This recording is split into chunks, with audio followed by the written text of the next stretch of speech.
Hi எல்லோருக்கும் வணக்கம். Big Boss season 9 Tamil இந்த வீடியோவில் நம்ம பாவிகளா இப்படிப்பட்ட டாஸ்க்கை வந்து பார்த்தீங்கன்னா இழுத்து மூடினீங்கன்னா ரொம்ப சூப்பராக இருக்கும் அப்படிங்கிறது தான் நான் சொல்லுவேன். ஏன்னா இந்த மாதிரி டாஸ்க்லாம் வந்து என்கரேஜ் பண்ணோம் அப்படின்னா நிஜமாவே பார்க்குற ஆடியன்ஸுக்கு வந்து பைத்தியம் பிடிச்சிடும் அப்படிங்கிறது நம்மளால் வந்து பார்க்க முடியுது. ஸோ என்ன நடந்துச்சு அப்படிங்கிறதை பற்றி தான் இந்த வீடியோவை டிஸ்கஸ் பண்ண போகிறோம். ஒரே நிமிஷம் கைஸ். ஸோ வீடியோக்குள்ளே போகிறதுக்கு முன்னாடி சேனலுக்கு புதுசாக இருந்தீங்கன்னா கண்டிப்பாக சப்ஸ்கிரைப் பண்ணிக்கோங்க. வீடியோ மறக்காமல் ஒரு லைக் பண்ணிக்கோங்க. இப்போ நம்ம வீடியோக்குள்ளே கண்டிப்பாக போகலாம்.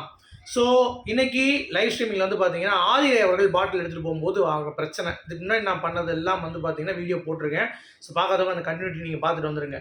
சரியா? நான் வந்து சிம்பிளாக வந்து எக்ஸ்பிளைன் பண்ணிடுறேன் என்ன நடந்துச்சுன்ட்டு. ஸோ வந்து பார்த்தீங்கன்னா நம்ம கானா வினோத் போகிறாரு. அப்பயே கொஞ்சம் வாக்குவாதம் இருந்துச்சு. 3 பாட்டில் தான் செலக்ட் பண்ணுறாங்க. ரொம்ப கராராக தான் பார்க்குறாங்க. ஓகே, அடுத்து வந்து பார்த்தீங்கன்னா எஃப்ஜே பாட்டிலும் செலக்ட் ஆகிடுது. 2 பாட்டில் வந்து செலக்ட் பண்ணுறாங்க. அடுத்து வந்து வரிசையாக சபரி பாட்டில் வந்து பார்த்தீங்கன்னா ஒரு 2 பாட்டில் வந்து செலக்ட் ஆகுது. அந்த மாதிரி வரிசையாக ஒவ்வொருத்தவங்களுக்காக வந்து பார்த்துட்டு இருக்காங்க. 4வது வர்றது தான் அந்த ஆத்திரை. இந்த ஆதிரை வந்து சரியான ஈத்திரையாக இருப்பா போல தெரியுது. ஸோ வந்து கொடுத்தோன்னே இவங்க வந்து 2 பாட்டில் தான் வந்து வேணான்றாங்க. உடனே எல்லா பாட்டிலையும் வந்து நீங்கள் இது பண்ணுறீங்கன்னு சொல்லி பாட்டில் தூக்கி ஒரு போடுறான். அது போட்டவுடனே வந்து பார்த்தீங்கன்னா எல்லாத்துக்கும் டென்ஷன் ஆயிடுது. பார்வதிக்கு பயங்கர டென்ஷன் ஆயிடுது. அதெல்லாம் நீங்கள் எதுக்கு போடுறீங்க, நீங்கள் தான் போடக்கூடாது, அப்படிலாம் பண்ணாதீங்க, எல்லா பாட்டிலும் ரிஜெக்ட் பண்ணுங்க அப்படின்ற மாதிரி வந்து கொந்தளிக்க ஆரம்பிக்கிறாங்க. ஒரு கட்டத்துக்கு மேலே வந்து பார்த்தீங்கன்னா பொறுமை இழந்த நம்ம கலையரசன் வந்து உள்ளே இறங்கி அதை மிதிக்கிறாரு, தள்ளி விடுறாரு. இந்த மாதிரிலாம் நடக்குது. ஸோ நான் ஏற்கனவே சொன்ன மாதிரி இந்த டாஸ்கில் வந்து பார்த்தீங்கன்னா குவாலிட்டி கண்ட்ரோல்ங்கிறது மெயினான ஒரு பொசிஷன். அவங்களுடைய டிசிஷன் அப்படிங்கிறது தான் மெயின். நீங்கள் அவங்கள கன்வின்ஸ் பண்ணணும். இப்போ ஆதிரை வந்து பார்த்தீங்கன்னா அவங்கக்கிட்ட எதுவும் கேட்காம இந்த எஃப்ஜே வந்து அவங்கக்கிட்ட எதுவுமே கன்வின்ஸ் ஆகாமல் இந்த எஃப்ஜேலாம் 2 பாட்டில் பண்ணதே பெரிய விஷயம். நீங்கள் யோசிச்சு பாருங்கள். ஒரு பொட்டு கூட அவன் வந்து கன்வின்ஸ் பண்ணல ஜட்ஜை. அவன் ஃபுல்லாக வந்து திவாகரே பண்ணிட்டு கிடந்தான். ஆரம்பத்துலேருந்தே திவாகரை வந்து இவங்க தாஜா பண்ணி அப்படியே பார்வதிக்கு எதிராக திருப்பினது ரொம்ப தெரியுது. அதுவும் பார்வதி பயங்கர உக்கிரமாக கோவம் அடைஞ்ச பிறகும் வந்து பார்த்தீங்கன்னா இந்த சபரி லூஸ் இருக்கான்ல அவன் வந்து ஏற்றி விட்றான். பண்ணுங்க திவாகர், போய் கேளுங்க திவாகர் அப்படின்றான். அந்த ஃப்ரைட் ரைஸ்காரன் பக்கத்தில் நின்றுட்டு மிச்சர் தானே தின்னுட்டு இருக்க நீங்கள், அதையாச்சும் ஒழுங்காக திங்கலாம்ல, பக்கத்துலேருந்து ஏற்றி விட்றான் அந்த ஃப்ரைட் ரைஸ் காரணம். அப்போ எவ்வளோ தூரம் வந்து தனாவட்டு இருக்கும் இவங்களுக்கு அப்படிங்கிறத பார்த்துக்கோங்க. என்ன நடந்துச்சு நீங்கள் கேட்டிங்கன்னா மிரண்டு போயிடுவீங்க. ஏன்னா அந்த லெவலுக்கு தான் ஒரு அரகன்ஸு பார்வதி மேலே வந்து எல்லாரும் வந்து பண்ணது அப்படிங்கிறது பார்க்க முடியும். ஸோ ஆதிரை வந்து போடுறாங்களா, டப்புன்னு போட்டவுடனே நான் வந்து பாட்டில் ரிஜெக்ட் பண்ணுறேன் அப்படின்ற மாதிரி சொன்னவுடனே எல்லாம் கொந்தளிக்கிறாங்க. அப்போ வந்து கலையரசன் மீச்சோடனே கலையரசன் யார் இதுக்கு பாட்டில் பார்த்துருக்கான்னு பார்த்தா எஃப்ஜே முதல்ல அப்ரூவ் பண்ணக்கூடாது. அதுவும் பார்வதி வந்து சரி ஓகே திவாகருக்காக அப்ரூவ் பண்ணுவோம்னு சொல்லிட்டு அப்ரூவ் பண்ணியாச்சு.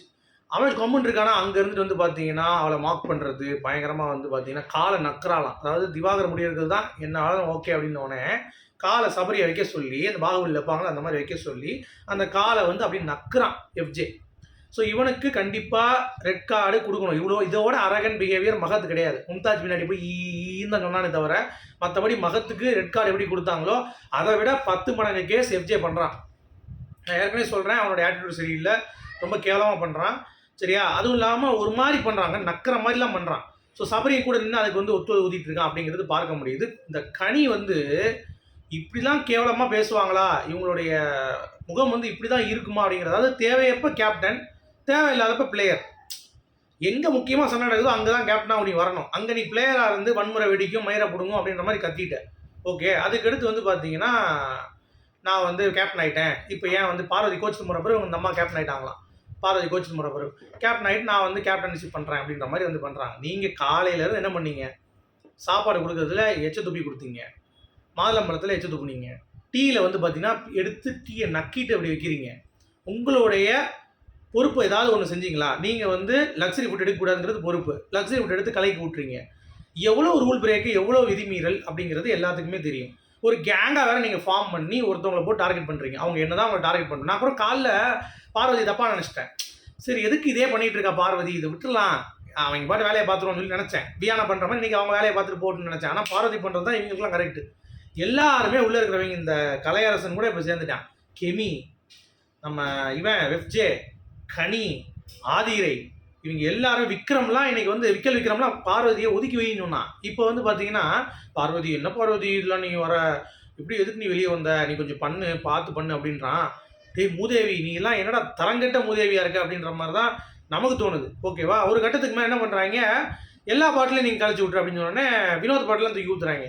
வினோத் என்னடா பண்ணார், வினோத் நார்மலாக பேசிகிட்டு இருக்கும்போது இந்த பாட்டில் இதுன்னு ஓனராக கேட்குறாரு, இது குறை இருக்குன்ட்டு. மற்றபடி ஏதாவது அவங்கள மாதிரி டேபிளை உழைச்சாரா, இல்லை ஆதிரை மாதிரி பாட்டிலை தூக்கி எரிஞ்சாரா, என்ன பண்ணார்?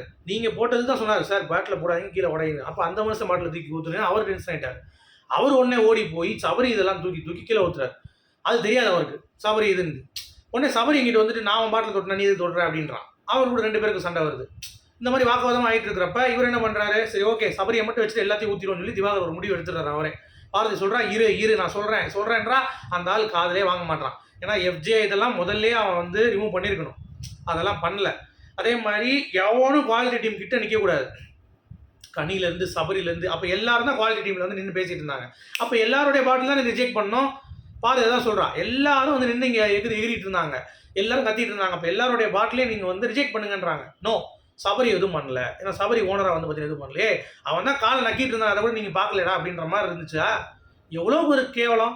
அதில் கனி வந்து கேப்டனாக வந்து பார்த்தீங்கன்னா அப்போல்லாம் இல்லாமல் திடீர்னு எல்லாம் முடிஞ்சு பார்வதி தான் சண்டை போட்டு போன பிறகு கேப்டன் ஆயிடுறாங்க.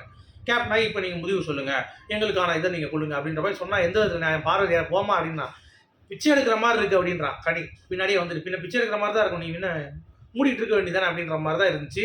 இன்னொன்று, இந்த எஃப்ஜே அவளை த்ரெட்டன் பண்ணுறாங்க. எனக்கு தெரிஞ்சு இவளே சொல்லிட்டா பார்வதி, எனக்கு சேஃப்டி ரொம்ப ரொம்ப முக்கியம், எனக்கு வந்து எஃப்ஜேவும் ஆதிரியும் சேஃப்டி. ஏன்னா தூக்கி அவள் அடிக்கிறா, எஃப்ஜே வந்து பார்த்தீங்கன்னா எனக்கு சேஃபாக தெரில, எனக்கு அவங்களாம் இருக்கக்கூடாது அப்படின்றா.